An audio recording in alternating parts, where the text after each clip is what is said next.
অনেকক্ষণ বক্তব্য শুনলাম, বেশ ইমোশনাল গ্যাদারিং।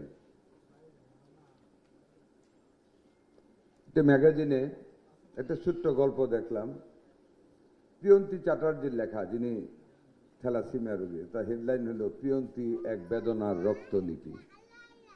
বাক্যটুকু বলতেও অন্তরে আঘাত পাই। প্রিয়ন্তী এক বেদনার রক্তলিপি লিখেছে এই থ্যালাসিমিয়া রোগী প্রিয়ন্তী চ্যাটার্জি।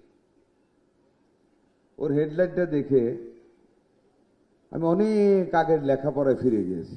বিদ্রোহী কবি নজরুল ইসলাম যখন ত্রিশালে থাকতেন, উনি তো অনেক দরিদ্র পরিবারেরই লোক, খুব সাধারণ জীবনযাপন করতেন। চায়ের দোকানে চা দিতেন, কারো বাড়িতে কাজ করতেন। ত্রিশালে এইভাবে ঘুরে ঘুরে অনেক গরিব মানুষের সাথে ওনার দেখা হতো, থাকতেন ওইভাবে। দেখেছেন কলেরার সময় ওষুধ নাই, কেউ সহযোগিতা করতে আসে না। এই স্মৃতি বহন করে নিয়ে অনেকদিন পরে উনি একটা কবিতা লিখেছিলেন। তার মধ্যে একটা লাইন ছিল, খুব ভালো করে পড়তাম। 30 বছরের লায়ক ছেলে মহামারীর করাল গ্রাসে, পারিস না কো একটি ফোঁটা ওষুধ দিতে মুখে তুলে। ওরে আমার গায়ের চাষি, ওরে আমার দুঃখী ভাই, তোর দুঃখে মোর অশ্রু ঝরে, মোর দুঃখে আজ দুঃখী নাই।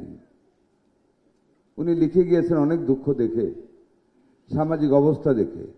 কিন্তু আজকে এই থ্যালাসিমিয়া সমিতির মিটিংয়ে এসে আমি আশ্বস্ত হয়েছি, আজ দুঃখী আছে আমাদের জন্য। আজকে দেখলাম 41 বার একজন ইয়াং ছেলে রক্ত দিয়েছে এই থ্যালাসিমিয়া রোগীদের জন্য। 38 বার দিয়েছে, বারবার দিচ্ছে থ্যালাসিমিয়া রোগীদের জন্য রক্ত।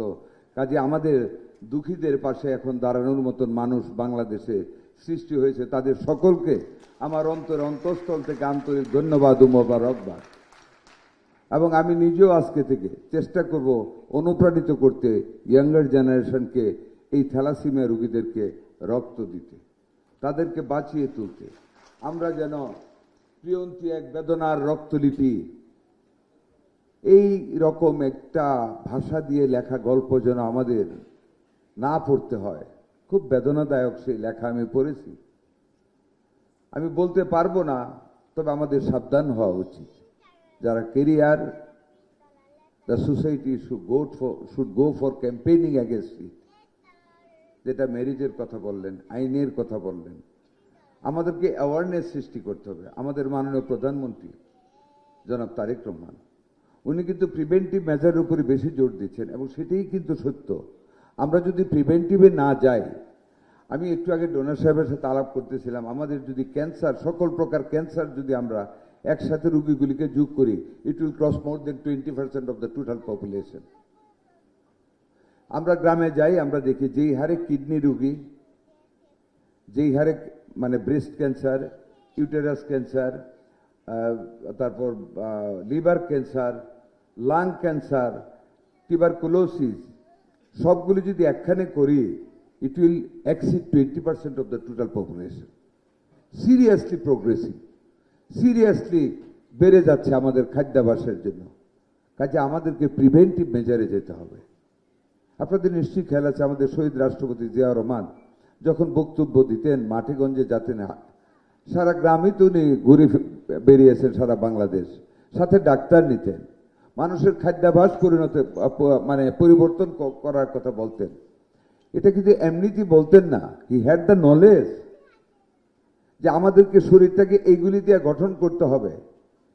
এই চিজ দেওয়া, মানে পিজা, বার্গার, চিকেন ফ্রাই, ফার্মের মুরগি খাইতে খাইতে তো আমরা নিজেদেরকে শেষ করে দিচ্ছি। এইগুলির কারণে আমাদের ক্যান্সার বেড়ে যাচ্ছে, কিডনি প্রবলেম বেড়ে যাচ্ছে, সকল রোগ আমাদের বৃদ্ধি পাচ্ছে। কাজে আমাদেরকে মোকাবেলা করতে হলে we must have to go for the preventive measures. এবং এই থ্যালাসিমিয়া তো আমাদের প্রিভেন্টিভ ইজ দ্য অনলি কিউর। আমাদের কিন্তু এখানে আমাদের সজাগ হতে হবে। এটা তো খারাপ কিছু নয় টেস্ট করলে। একজন মেয়ে যদি থ্যালাসিমিয়ার কেরিয়ার হয়, এবং যদি তার হাজব্যান্ডও কেরিয়ার হয়, the babies will be carrying the same thing, এবং he or she will be the patient of thalassemia. কাজে এইরকম একটা ঘাতক ব্যাধি থেকে একটা প্রিভেন্টিভ মেজারে গিয়ে আমরা যদি জাতিটাকে বাঁচাতে পারি, তাহলে আমরা আর প্রিয়ন্তী এক বেদনার রক্তলিপি আমাদের লিখতে হবে না, শুনতে হবে না। আমাদের সমাজে গিয়ে আসছে, রক্ত দিচ্ছে, আমরা আরো উৎসাহিত করবো। এর পাশাপাশি আমাদেরকে প্রিভেন্টিভে যেতে হবে। আপনারা যারা আছেন সবাই, আমরা সবাই মিলে, আমি যথাযোগ্য কর্তৃপক্ষের কাছে আমার বিষয়টি নিয়ে আলাপ করব। আমি আমার বক্তব্য মোটেও দীর্ঘায়িত করব না। আমাদের মাননীয় প্রধানমন্ত্রী এই শুক্রবার দিনও এটাও মানুষের প্রতি সহযোগিতার এক্সটেনশন অফ কোঅপারেটিভ হ্যান্ডস, সহযোগিতার হাত বাড়িয়ে দেওয়ার জন্য, আমাদেরকে সবাইকে উৎসাহিত করার জন্য আজকে এখানে এসেছেন। কাজে ওনার বক্তব্য শুনবো, ওনাকেই সময় দেব। ওনাকে ধন্যবাদ জানাই।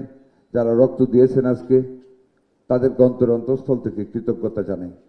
আমি একটা মন্ত্রণালয়ের দায়িত্বে, আমার মাননীয় প্রধানমন্ত্রী দয়া করে আমাকে রেখেছেন।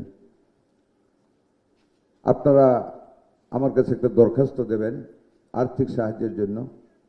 বিধি মোতাবেক যতটুকুন করা যায় সর্বোচ্চ আমি ততটুকুন আপনাদের জন্য করব, এই আশাবাদ ব্যক্ত করে আমাকে এখানে দাওয়াত দেওয়ার জন্য আপনাদেরকে আমার অন্তঃস্থল থেকে আন্তরিক ধন্যবাদ দিয়ে কৃতজ্ঞতা জানিয়ে আমার বক্তব্য শেষ করছি। আল্লাহ হাফেজ।